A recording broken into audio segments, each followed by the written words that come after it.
Halo semuanya, Assalamualaikum warahmatullahi wabarakatuh.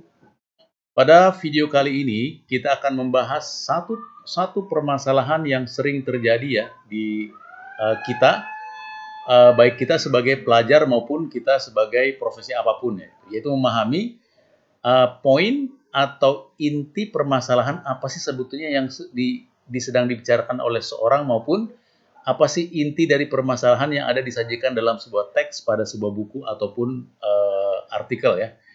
Oke, baiklah kita mulai saja dulu kita dari definisi ya, apa itu topik, kemudian dan apa itu main idea, kemudian apakah keduanya sama atau berbeda. Oke, kita bahas satu persatu. Topik artinya tentang apa yang dibahas sebuah teks, sedangkan main idea adalah poin inti yang dibahas sebuah paragraf. Masih bingung nggak? Oke, kita lanjutkan bahwa ketika kita membaca sebuah teks, kita dalam pikiran tuh berpikir begini, ini tentang apa ya? Nah, itu yang paling sederhananya. Kemudian gini yang saya soroti adalah, adakah perbedaan antara topik dan main idea? Bisa dikatakan sama, bisa dikatakan berbeda. Sama artinya sama-sama inti permasalahan dari sebuah teks. Perbedaannya adalah skalanya saja. Jadi, jika sebuah teks itu berisikan beberapa paragraf, maka main idea dari setiap paragraf itu kita satukan dan jadilah topik, ya kan? Jadi kalau sebuah teks cuma satu paragraf, itu namanya main idea. Terkadang orang menyebutnya topik, nggak jadi masalah. Tetapi kalau sebuah teks itu berisikan beberapa paragraf, kemudian setiap paragraf kita ambil main idea-nya, ada 4 atau 5 gitu ya, terus kemudian kita satukan, itu namanya topik. Oke, saya ulang lagi bahwa topik ini yang paling sederhana definisinya, ini tentang apa ya? Nah, oke, nah ada latihannya di sini. Ada dog, elephant, cat, lion, horse, camel, mouse. Maka topik daripada kata-kata yang dari dog sampai mouse ini adalah animal. Kemudian happy, sad, angry, nervous, proud, kemudian excited, kemudian bored, topiknya adalah feeling, perasaannya. Kemudian hospital, factory, library, school, hotel, bank. Nah, ini adalah topiknya adalah public places. Kemudian gymnastics, swimming, soccer, running, diving, kemudian tennis. Ini adalah sport, olahraga. Nah, ini yang agak rumit yang terakhir ya. Teacher, marker, students, books, pens, whiteboard, seakan-akan kita mikirnya lebih. Oh, ternyata itu adalah hal-hal yang atau benda-benda atau orang yang ada di ruangan kelas. Maka kita sebut topik daripada kata-kata ini adalah classroom. Oke, kalau kita memahami sebuah main idea atau topik dari sebuah teks, sulit nggak? Bisa dikatakan sulit, bisa dikatakan mudah. Ayo kita berlatih ya.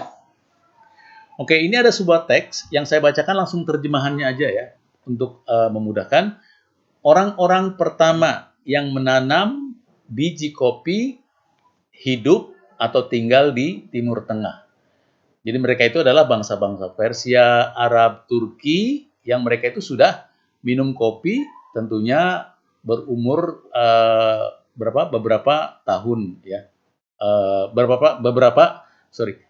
ratus tahun yang lalu.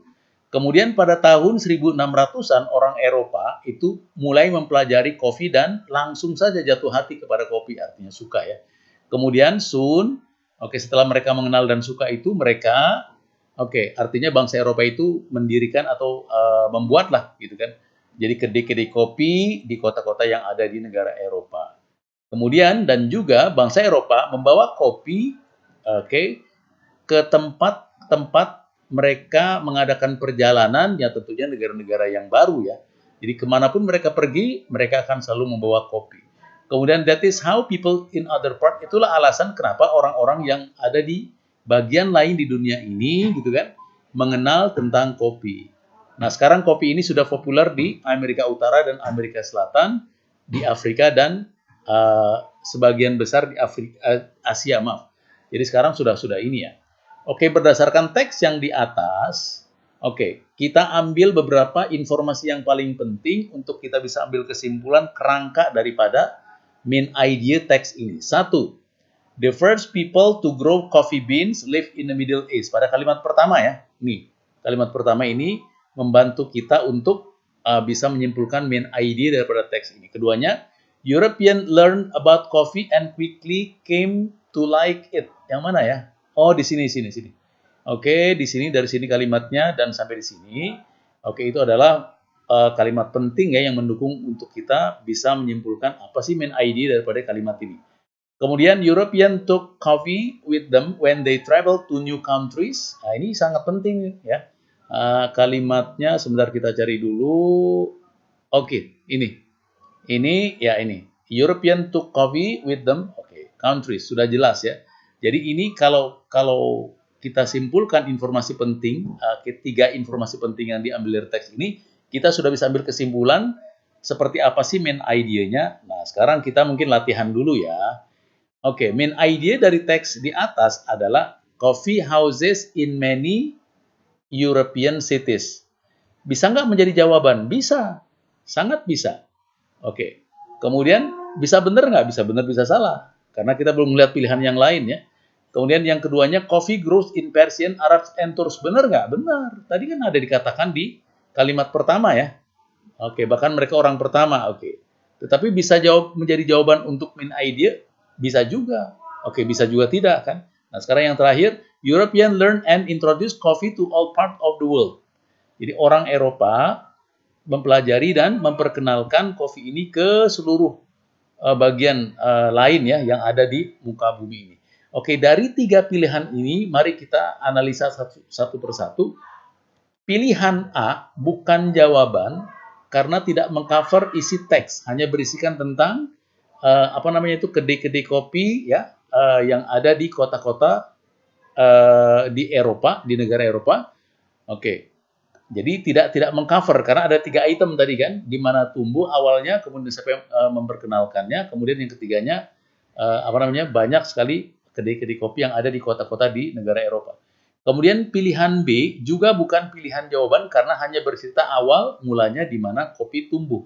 Jadi tidak utuh untuk kita sebut sebagai kerangka atau tulang daripada teks ini.